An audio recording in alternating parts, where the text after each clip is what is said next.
new day new vlog केटा हो अनि आजको भ्लग चाहिँ जे होस् राम्रै होला यहाँनिर केटाहरू छ 3 जना अनि आज चाहिँ यसो एक्जस्ट सेक्सस हालेर चलाइदिउँ भनेको स्कुटरमा चट्टो बाह्रमा एक्जस्ट चाहिँ यहाँभित्र छ के कस्तो हुन्छ अब देखा जाएगा अब यहाँबाट हामी निस्किन आएको एक्जस्ट हाल्नलाई खानासाना खाएर आएको धेरै भयो भ्लग नहालेको नि अस्ति भर्खर हालेको गाडी कुलित भयो ठन्डै छ है यहाँनिर आएको यहाँनिर चाहिँ गर्दैन अरे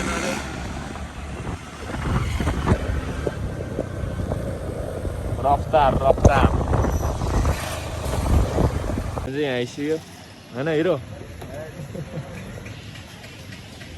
अब यहाँनिर सोध्नुपर्छ अनि त्यसपछि थाहा हुन्छ के हो कसो हो भनेर काले भाइले यहाँनिर देख्छ लोकेसन चाहिँ यहाँनिर चाहिँ अब कति रुपियाँ यहाँनिर चाहिँ गरिदिनु रहेछ होइन ल अब चाहिँ खोलखाल भइरहेको सबैजना हेरिरहेको खोलखाल भएको सबै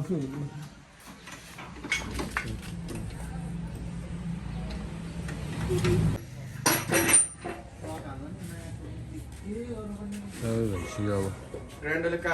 हाल्नु लागि अनि के गर्नु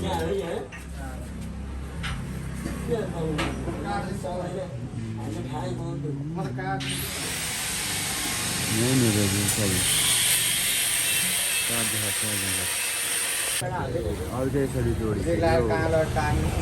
सालीको हाम्रो भाइ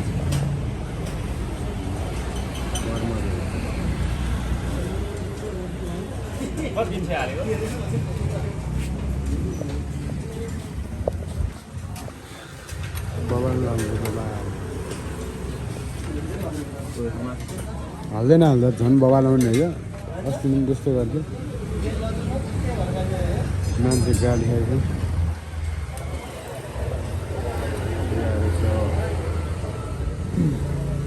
आयो हाम्रो पुरानो साथी आयो है आइसक्रिम बोकेर हाम्रो पुरानो साथी एकदम ल उताबाट गयो त्यो त लजाएर हो कि पसल गएछ गाह्रो छ मजा त छैन नगर्ने भने हो आर्यन एटिट्युड चिङ्गम दिएर गएँ फेरि 4वटा ठ्याक्कै गर्नु ल्याएको कि एउटा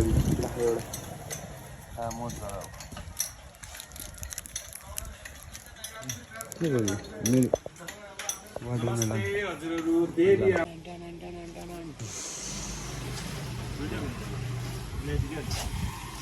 यो यति बाइक अन सेल यो बाइक चाहिँ पुरै सेलमा है 10,000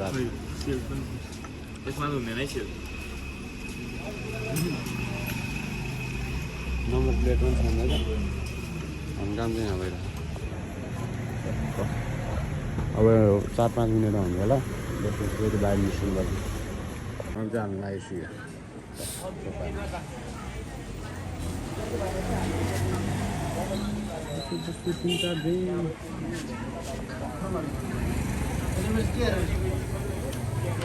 यहाँ गफ चल रहा है यिनीहरूको चाहिँ फेरि ल अब चाहिँ टक्क ठिकै सबै फिटिङ सिटिङ अब हामी जानु लाग्यो फेरि हामी के को जाने सल्लाह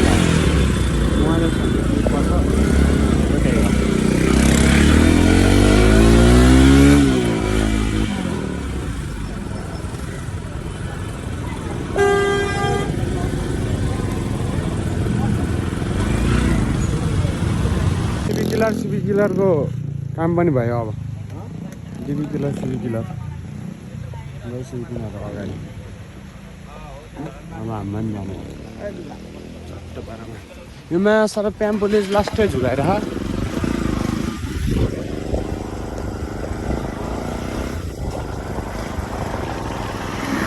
बाइक कुरेको 2 घन्टा भइसक्यो आगै छैन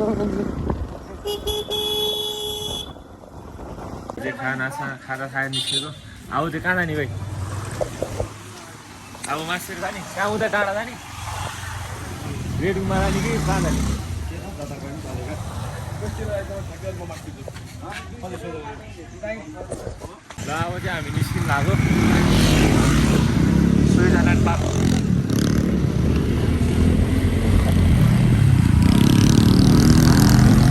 स्टेसन चाहिँ उता माथि छ त्यहाँ गएपछि बबाल भ्यू छ बबाल त्यहाँ माथि बेलुका बेलुका हुस्सु लाग्दो रहेछ बबाल छ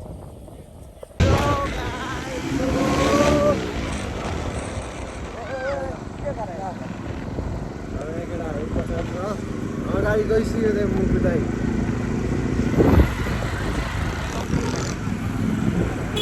अब अहिले पछि भेटौँ न है ल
दुईजना यहाँ अड्क्यो है के भएछ के भयो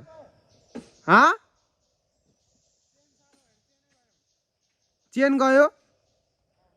ल चेन गएछ है साथीहरू अब बाइक बिग्रेको अवस्था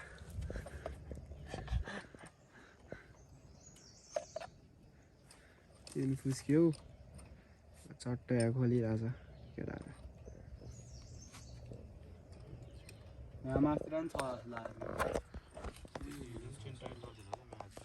मिस्त्री बनाउने हो अनि चेन टाइट गर्ने हो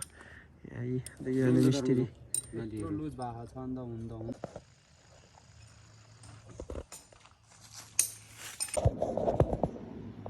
मजा आइरहेको भाइ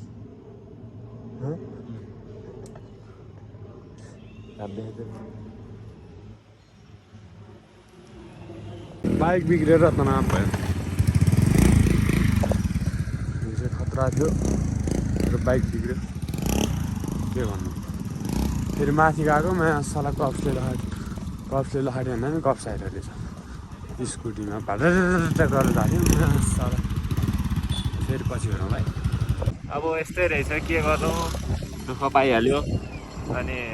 रमाइलो हुने थियो रनमाथि त्यहाँ गएर भनेको के आफै म त्यहाँ टाइट भएर होला क्या के हान्दा पनि त्यो भइदियो बिहान भाइ यहाँनिर चलाइरह मौसम चाहिँ तर दामी छ तर माथि गयो भने नि फिक्स उयो हुन्थ्यो कि यिनीहरू त्यहाँनिर मान्छे के अरे यो फोक्सपको मान्छे हेर्न गएको थियो अरे कप्स अरे तर नगएको पनि ठिकै भयो त्यहाँ गयो भने झन् झ्याउ हुन्थ्यो कि भागे गर्नु पर्थ्यो पुरा यिनीहरू त बल्ल बल्ल निस्केर हालेछ अब हामी यो डाँडा कटेर यो उताको डाँडा पुग्नुपर्छ तर व्हाइट गुम्बा गयो भने ठिक हुन्थ्यो नि थाहा छ व्हाइट गुम्बा गयो भने अब सही हो ड्याम बनाइदिन्छन्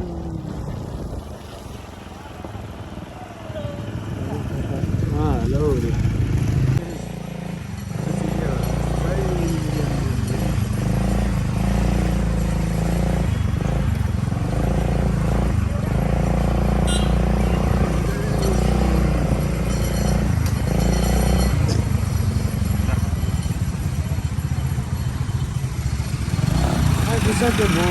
थाकिसकेँ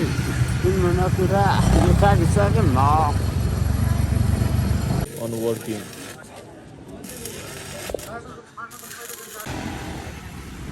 अब हामी चाहिँ निस्केको बनाएर चट्टपारामा त्यहाँ माथि जान पाएन त्यही हो गएको भयो नि तर फस्थ्यो त्यही भएर ठिकै छ अब घर फर्किने चट्टपारामा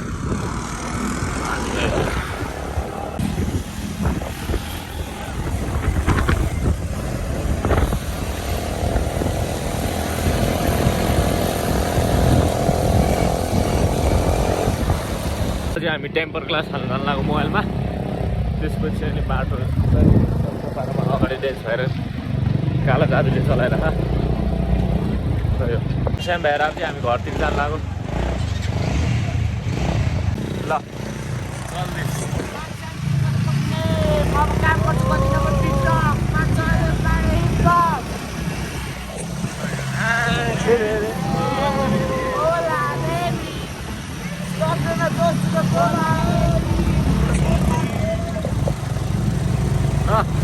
थ्याङ्क यू फर वाचिङ यति नै आजको लागि चाहिँ खासै रमाइलो भयो नि राम्रो भयो नि नराम्रो भयो नि